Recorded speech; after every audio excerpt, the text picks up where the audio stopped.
Let's begin with the market voice. Ajay Tyagi of UTI AMC, he's joining us on the show right now. Ajay, thanks very much for taking out the time. How have you read into the current market cues that we've been seeing over the last few days, the weakness that has brought us down to levels of closer to 11,300? And is there some amount of anxiety amongst clients, and what kind of advice are you giving them?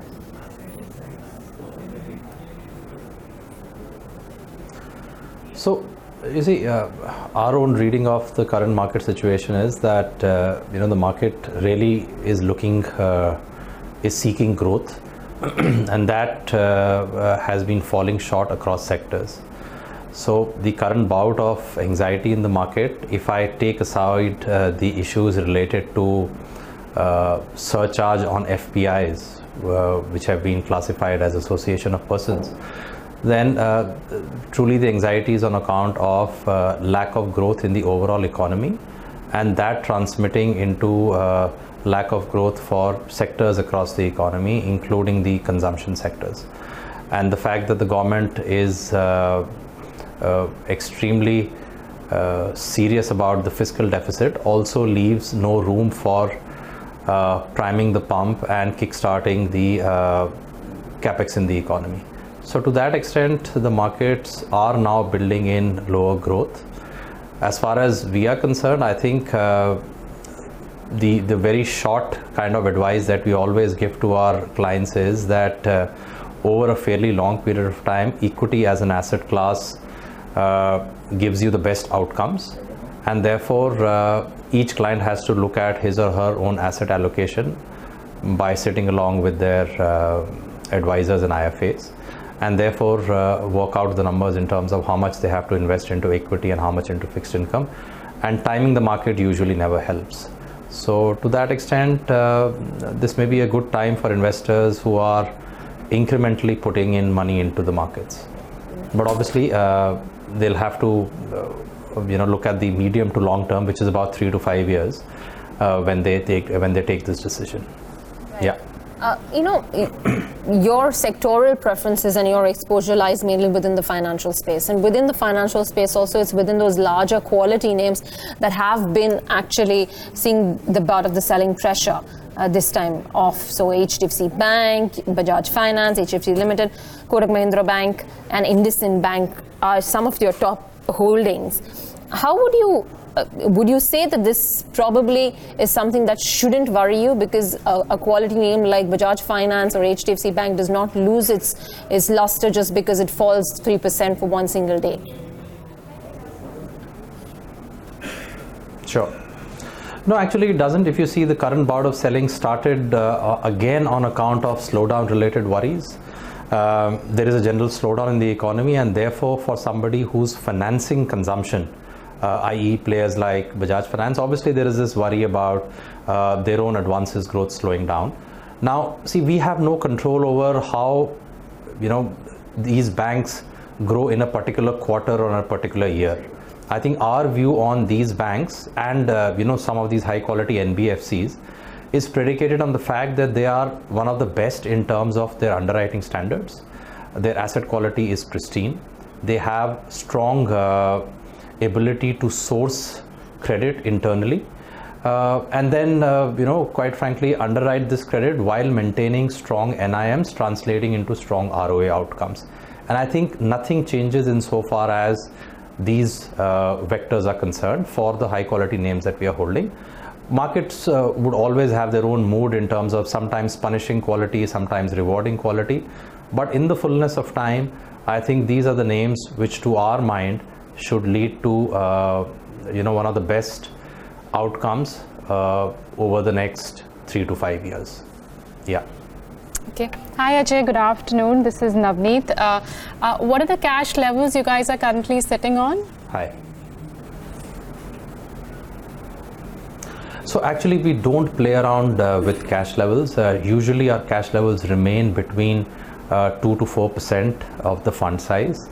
And that's majorly to take care of sudden redemptions or to take care of a precipitous fall in the market where possibly we would get some bargain deals. But other than that, we usually don't take, I must say that we never take cash calls. Okay, fair enough. So, since you guys have maximum exposure to financial services and also I think in the IT pack, are there any sectors that you guys are looking to cut down the exposure, and simultaneously how the markets have corrected, looking to increase exposure in certain sectors? Yeah, that's a good question. I think interestingly, we are finding a lot of opportunities on the auto side.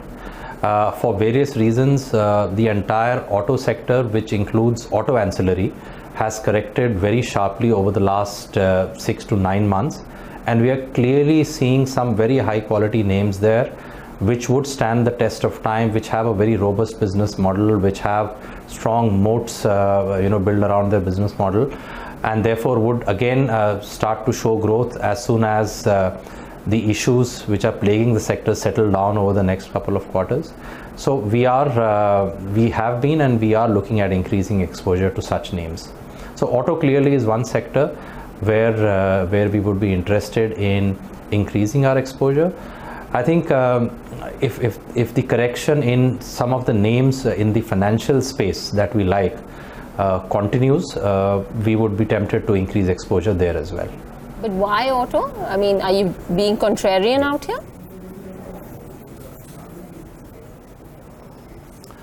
So you see, if you look at the long range data, I'll basically just put across 2 data points to you. If you look at the long range data in terms of volume growth for both passenger cars as well as two-wheelers, and this data is provided by SIAM right from the 1970s, you would see that for any long-term period, and I define long-term as 5 years and above, you dissect it whichever way you want, you realize that passenger cars have shown a 12% volume growth over the last 40 years, and you slice and dice that, let's say from any time period to any time period. So let's say 95 to 2005 or 97 to 2004 and so on. Passenger cars have shown a 12% volume CAGR, and two-wheelers have shown about a 11% CAGR. Now, along with this, if I juxtapose this statistic that despite this strong growth over the last 40 years, India's car penetration is just about 2%, and India's four-wheeler penetration is just about 9%.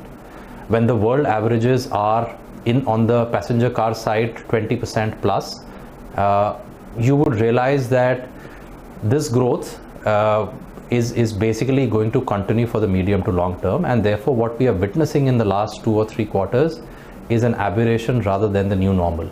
So we would see as soon as the financing related issues are sorted out, we would see the sector starting to show again a normalized 10 to 12% growth, but it's a cyclical sector, so it never would rest at 10-12% like we saw in the 12-month up to September, October of last year. The growth was more like 20% every month, year-on-year growth, and over the last 8-9 months the growth has been -10 to -15%. So it's highly cyclical, being a discretionary item, but the normalized growth should still be a very strong double-digit number.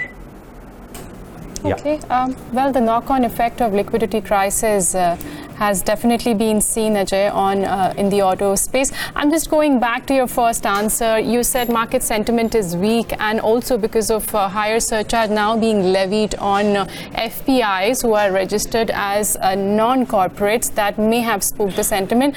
So considering that, Ajay, and you got stocks like HDFC Twins, which are heavily owned by these FIs, then do you think the sell-off that the market is seeing post in the last 3 to 4 sessions in these index heavyweights could also be as a result of selling coming in from the FI institutional desk? Possibly, yes. I would. I mean, of course, we wouldn't have. I wouldn't have specific numbers to prove that, but my conjecture is that some part of the selling is also on account of FPI selling their favorite names, and some of the names that you just spoke about have been their favorite holdings.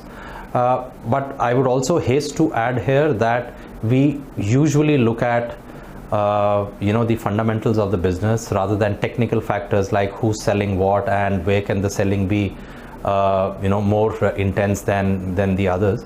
So from a fundamental perspective, we would say that these are the names which can continue growing their advances book at 15 to 20% while holding on to their margins and while holding on to their credit costs, and therefore keeping their NPAs in a very narrow band. So regardless of the short-term selling, our view on some of these names would remain intact. All right. Yeah. Great chatting with you, Ajay. Really appreciate you taking out the time this afternoon and sharing those thoughts with us.